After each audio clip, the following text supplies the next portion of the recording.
ही तारीख कुठेतरी लिहून ठेवा, कारण या दिवसापासून एक अदृश्य ब्रेक लागणार आहे।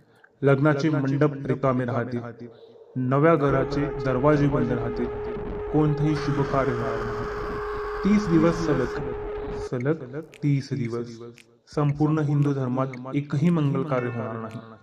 अचानक असं काय घडणार आहे? 17 मेला जगाला वाटते हा काळ अशुभ आहे, पण सत्य इतकं भयंकर आणि गूढ आहे जे ऐकून तुमच्या पायाखालची जमीन सरकेल। कारण यामागे दडले साक्षात वैकुंठातले एक मोठं रहस्य।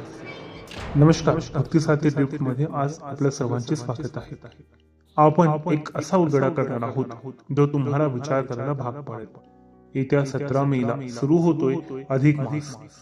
पुराणात याला काय म्हटलंय माहितीये का? मलमास म्हणजेच घाणेरडा अशुभ महिना।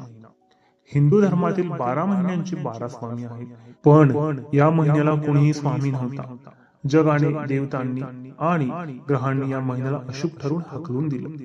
अपमानित झालेला हा महिना ढाय मोकळून रडायला लागला। त्याला कोणीच वाली नव्हता, पण ज्याला जगात कोणीच नसतं त्याचा वाली तो असतो।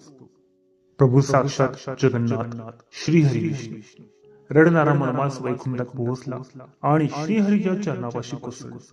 तेव्हा भगवान विष्णूंनी त्याला उचललं आणि संपूर्ण ब्रह्मांडाला हादरवून सोडणारी घोषणा केली। देवाने त्याला स्वतःच्या हृदयात जागा दिली आणि साक्षात स्वतःचं नाव बहाल केलं, पुरुषोत्तम मास।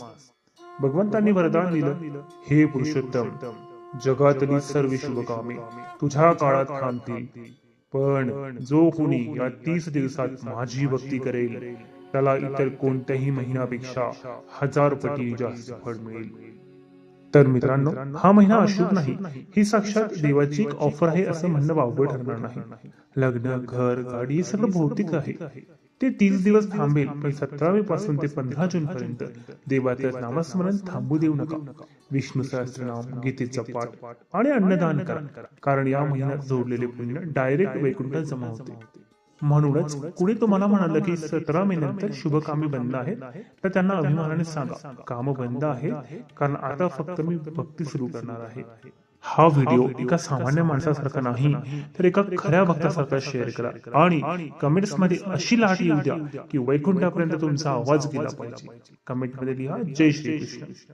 अशाच भक्तिमय आध्यात्मिक प्रवासासाठी आपल्या चॅनलला नक्की जोडा। रामकृष्ण।